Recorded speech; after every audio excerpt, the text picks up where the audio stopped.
Hello, and welcome back to the third episode of the Study Skills series. In this episode, we will talk about how to achieve the academic goals. Namaste, and welcome back to the third episode of the Study Skill Hacks. I have with me Dr. Geeta Laxman, who is a psychotherapist, a psychologist, a counselor, and has worked with school children for 2 decades now. Welcome, Geeta, to the show. Thank you, Manisha. It's such a wonderful feeling to be talking to this children. Hello, children. So in this video, first we are going to revisit SMART goals.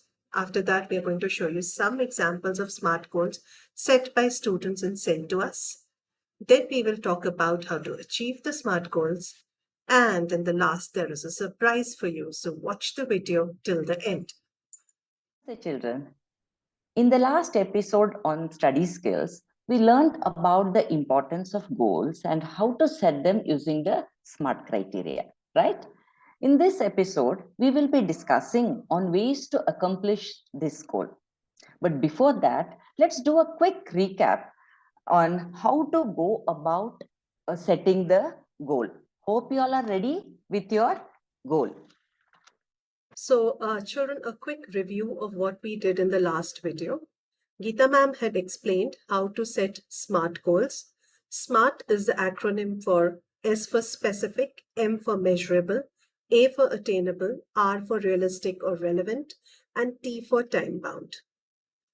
Now, we have received two samples from two children.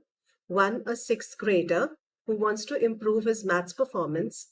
Another one is an 11th grader who wants to improve his performance in physics. So I'm going to review those goals in detail. Here we go. So if you put all the 5 points together, the goal will look something like this. Specific, I will improve my speed and accuracy in mental math calculation.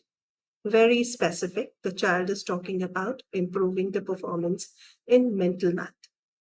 It is measurable because the child is saying that he will reduce the time it takes to solve mental math problems by 50% and increase his accuracy to 95%.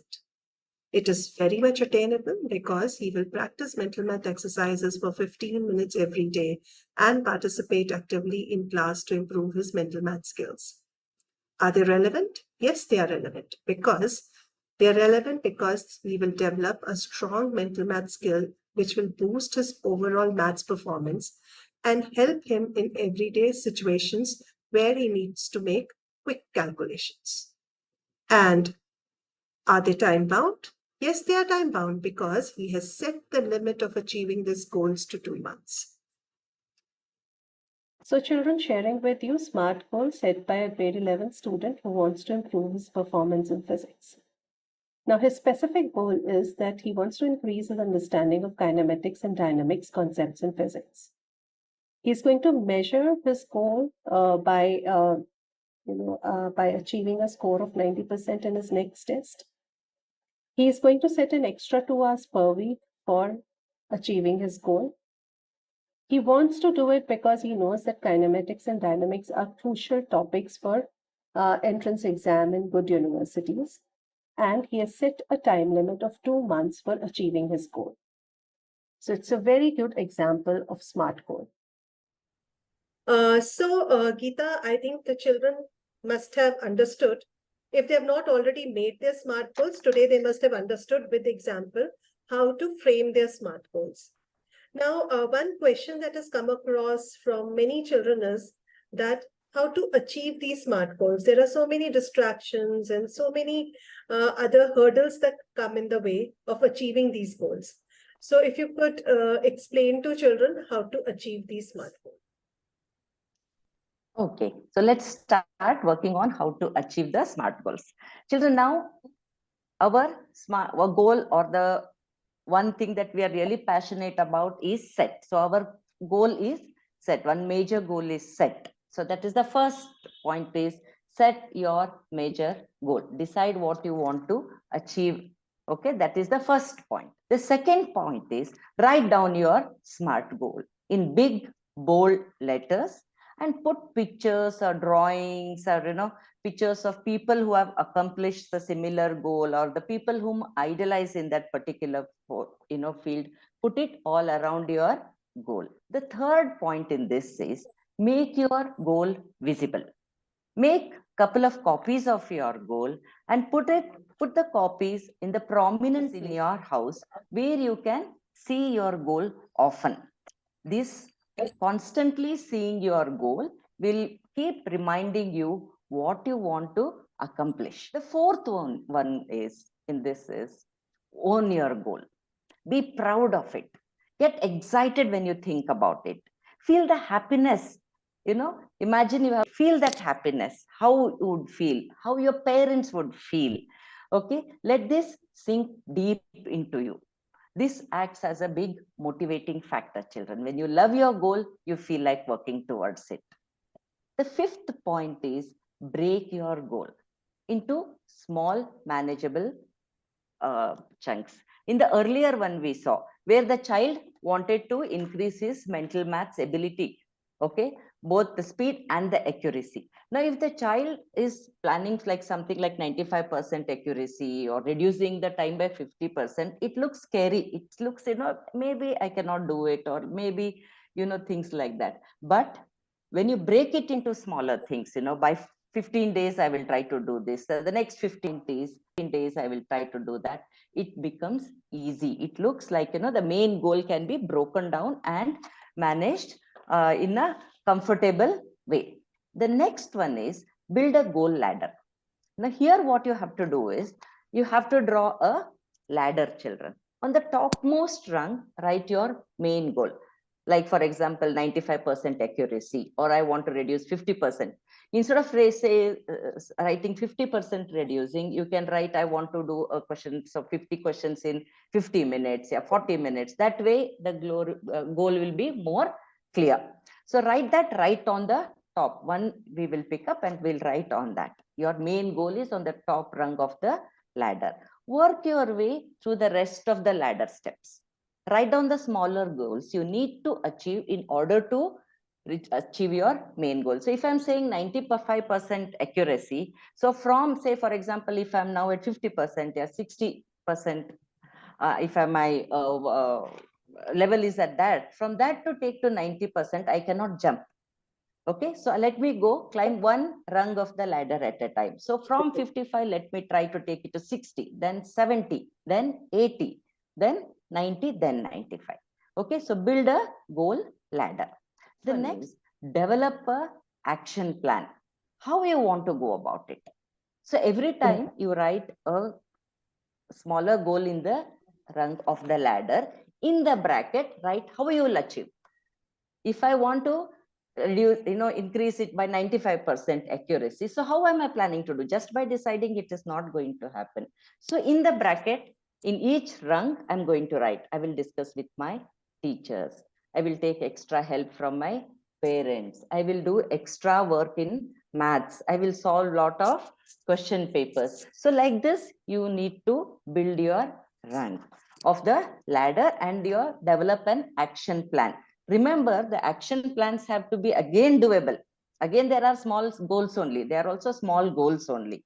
So what will happen is when you do like this, it will keep you on track. And also, as you work through the steps of the ladder, like for example, I've come to the second, third and all, I can cross off what small goals I have achieved and track my progress also.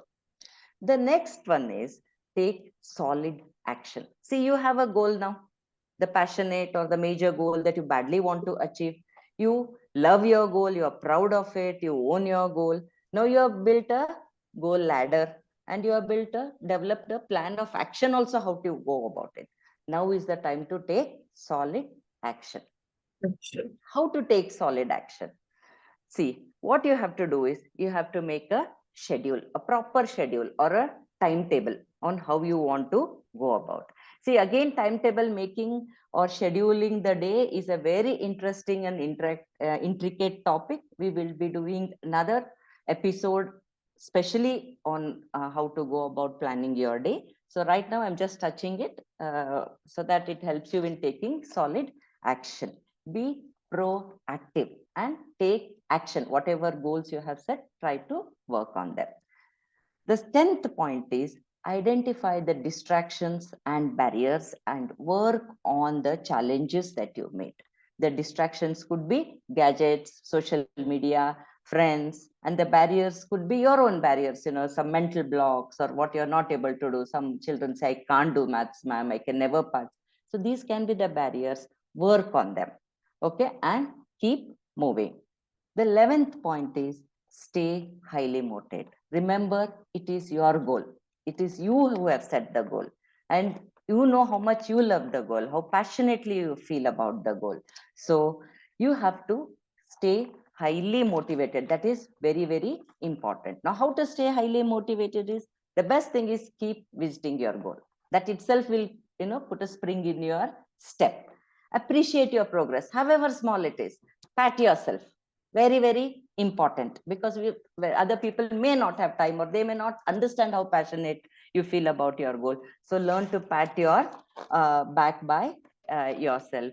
Read material that is empowering and enriching, that motivates you. And nowadays you have a lot of TED talks, that help you, that are very, very motivating and encouraging. Listen to them.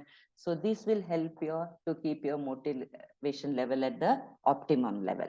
And the last one, but not the least one, again, a very, very important thing is find support system.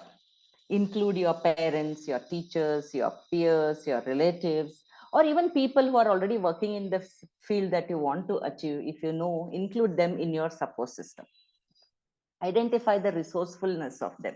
They can really help you. So get them on board to support you in your dream. Anytime you feel your motivation level is going down, get back to them, talk to them. They will put the pump and again raise you and build your motivation level. So these are the 12 steps that will help you to work on your. They will. Fantastic. I'm sure these, discrete 12 steps will help the children to achieve, at least, the thought process will start in the direction of achieving the goals. So now that we've come to the almost the fag end of the program, so can we have your words of wisdom for the children? Some tip which motivates them. Yes. Remember, children, every act takes you that much close to achieving your goal. So any step, however big or small you take towards your goal, that much you are closer to your higher goal. Always remember that, every step, big, small, tiny, everything counts. Your day-to-day actions will decide where you reach.